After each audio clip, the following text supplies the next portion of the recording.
Hi there, I'm Joey. I'm Jacob. And we are watching Star Trek for the first time. Last time on Star Trek, we had a wink of an eye where there's just... People became the It's just Flash. an annoying episode to watch, you know? Just a really annoying episode. Because there's just so many tiny little inconsistencies that become massive inconsistencies as the episode goes on. Yeah. I'm ready to move on. We're watching an episode today called The Empath. The Empath? Yes. Yeah. Interesting. Yeah. So, I guess we'll see what it's all about. We're going to get into post-episode thoughts in a second. Be sure to join us then. We are about to watch The Empath. Well, it was better than last week. I'll give it that. Yes. That said, I didn't love it. It was No. Oh, man. It had a really strong start, though. I dug that. The whole opening about the Nova and watching the tape of the people that disappeared and... which I did also find funny. I did joke about, like, right when it started, there was they watched the tape of the guys that disappear, and the one dude's like, man, I can't stand to be here another week. And I was like, well, good news, I guess. Right. But damn, okay, so the empath herself is this woman that gets, okay, she's a woman named Jem. Or they name her Jem. McCoy names her Jem. But the Vians also take on the name Jem for her. So, like, I don't know. They just start saying it, like, matter-of-factly towards the end of the episode. Like it was always her name. And I'm like, no, McCoy made that up. He just kind of made that up on the spot. Right off the top of his head. It's like he saw his friend Jim in front of him, and he was like, hey, let's call her Jem. And it's like, I don't know. Jim and Jem. Jim and rhymes. Jem. Yeah. And Kirk doesn't actually get to kiss this one, so, you know, a bit of a missed opportunity there. So Jem, I guess, is a mute. Which is interesting. Yeah. And she is supposed to be, like, I guess, this blank slate of a being that isn't aware of social constructs and emotions and shit like that. She's experiencing a lot of this shit for the first time in this episode. Which seems weird considering she looks like a fully grown woman that comes from a planet. Well, I mean, I can't really imagine how else they would want to portray that in this episode without it being really weird with how close she gets to some of the characters. Oh, I agree. You know, if you wanted to make her a child... That takes on a whole different level of weird. So for once, Star Trek avoided doing something dodgy, which is nice. Yeah, I'll take it. I mean, we're not really complaining. It's just a thought. Yeah. So the Vians themselves, though, first off, I thought they were the dudes from the Cage or the Menagerie. You know, yeah, like, they have a similar look. Yeah. At least, like, off top. Yeah, same sort of, like, silvery robe look, if I'm remembering rightly, and they have the big heads. Yeah, big heads, silvery robes. It's the same general vibe. Yeah, but I guess they're not, because Kirk doesn't recognize them. But anyway, we find out that they're keeping these specimens in these glass jars, which is where those two guys from the beginning disappeared to, and they want a specimen for themselves. They decide eventually they only need one of them. I did like their whole... Which is a lie, also. I did like their whole Mirage thing with Scotty, which...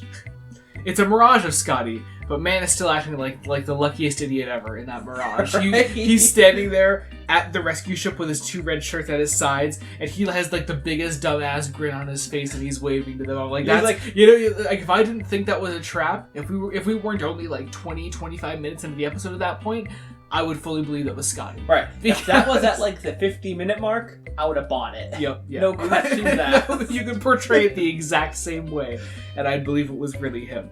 Also, shirtless Shatner count continues. Yeah. I believe I counted, I think this is our 11th shirtless That's Shatner. what I recall you saying. If my notes are correct. I'll know in the editing phase, so I hope I got it right. So there's that. And then they string up DeForest Kelly like they do Shatner when they have him shirtless. But he isn't shirtless. And they don't have DeForest Kelly shirtless. And, like, I didn't think I needed that until now.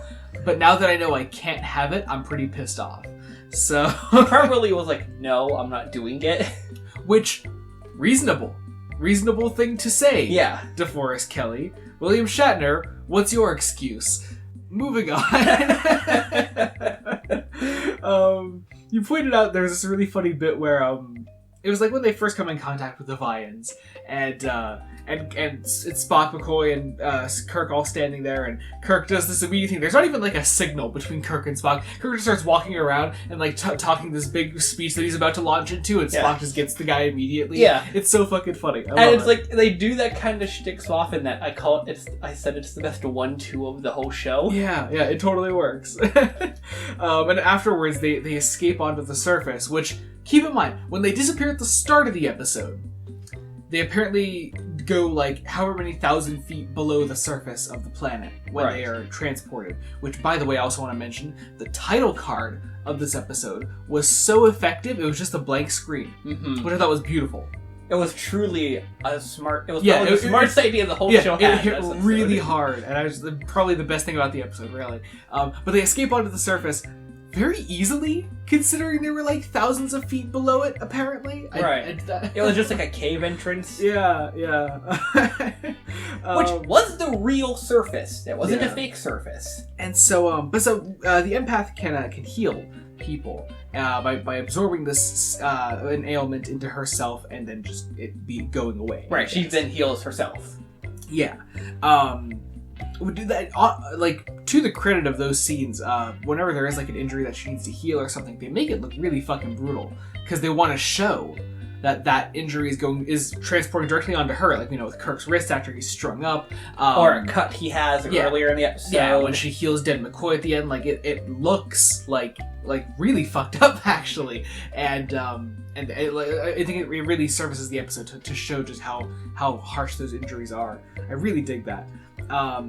That said, when they do the McCoy death at the end, when they first find McCoy, they go to commercial, and Kirk and Spock find him, and they do this big zoom in on McCoy's face, and DeForest Kelly's like has all this fucked up makeup, and his shirt's all torn up and all that. And it's a really effective shot. They zoom in on him, and it's out of focus completely, and they didn't decide to do that again at all. And like I know there's gonna be someone. There's gonna be someone out there, at least one person, maybe even in our comments section, that's gonna say, it's on purpose, it's meant to be out of focus for ABC reason.